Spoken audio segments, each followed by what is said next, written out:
It's 13 years today since the Port Arthur Massacre, in which 35 people died at the hands of Martin Bryant. Despite a spate of other mass murders across the globe since then, Tasmania's tragedy still stands as the world's worst ever killing spree by a lone gunman.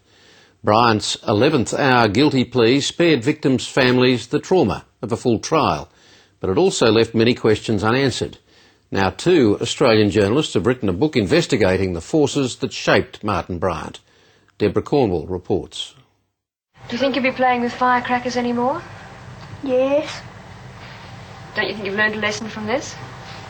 Yes, but I'm still playing with it. This odd exchange with the 12-year-old Martin Bryant is a rare insight into the defiant little boy who would grow up to be the deadliest lone gunman in the world. Heard the gunshots. How's things going in there, mate? Fine, couldn't do better, just like on a Hawaiian holiday. Hawaiian holiday? Yes, that's correct, sir. Bryant went there with the intention of dying, but dying in what he regarded as a blaze of glory. In a new book on Martin Bryant, journalists Robert Wainwright and Paula Totaro have returned to the tragedy 13 years on, piecing together the jigsaw of forces that led to the making of a mass murderer. There are a myriad of reasons that all come together in one terrible moment. The authors interviewed 5 of the world's leading forensic psychiatrists, posing the question, was Bryant born a killer or could he have been stopped? There were signposts all the way along. Well, as a child he responded violently, he hit, he pinched, he was unpleasant, he said horrible things. Right from the start, Bryant's blonde good looks had been strangely at odds with the dull, spiteful boy who had no friends. People who met him saw this strikingly handsome, blonde, blue-eyed, strapping young man and expected something mildly intelligent out of his mouth when he spoke. Instead, they got a simpleton. Bryant's psychiatrist, Professor Paul Mullen, says his parents always knew he was different but refused to accept it. He never did receive the kind of support and help which you would hope would be offered to an intellectually disabled young child. As a toddler, Bryant's mother had tied him to a leash in an effort to control him, but his parents' decision to send him to a normal school made Bryant's life hell, and theirs. What you were left with by the time he reached adolescence was a mixture of a very angry young man who'd been bullied and rejected, plus a young man who still had a grandiose sense of his own worth. Bryant's father, Morris, would spend his whole life trying to keep his son out of trouble, even giving up his job as a wharfie to set up a small vegetable growing business with Martin. But in the end, it wore him out.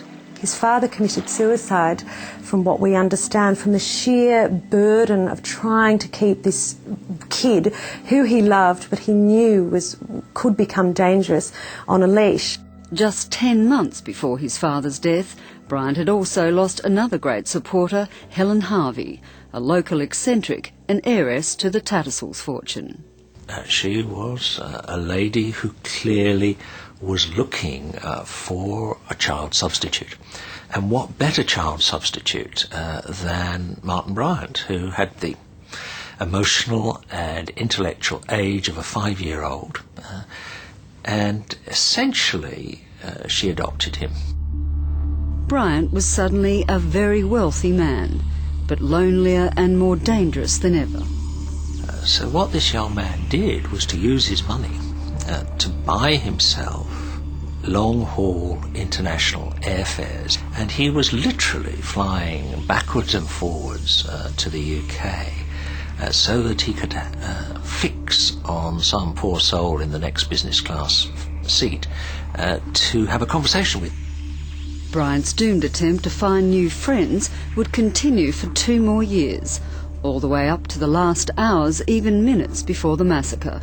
Heading towards Port Arthur, he'd made 5 stops along the way, buying small things he didn't need, like tomato sauce and a cigarette lighter. It emerges that one of the reasons that he was stopping was that he was hoping that something or somebody would turn him around, would give him a reason not to go ahead with what he had planned. A kind word.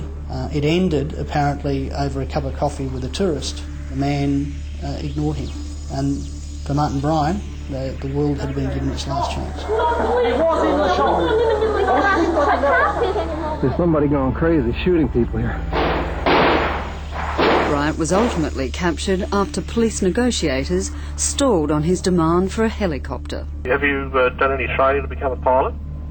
No. I'm sorry? You can buy a helicopter. I've got the money. Don't you understand? I've got the money. I've got all the wealth I want. All right. Right? But Okay. what's the time now? Previously unpublished interviews between Bryant and his lawyer, John Avery, revealed he had no memory of his crimes, but later revelled in reading the witness statements. He didn't register blood. You could see that there was no empathy, that the horror of what occurred around him was like a cartoon for him. Since his incarceration, there have been scant details on Bryant's life. Kept in isolation, he has made 6 known suicide attempts and refuses nearly all visitors, even his mother. Martin Bryant of today is an obese, shambling shell of a human being who lives his life largely in isolation, saying little, enjoying nothing. Even the most vindictive and revenge-minded citizen could not wish for a punishment greater than Martin Bryant is now suffering.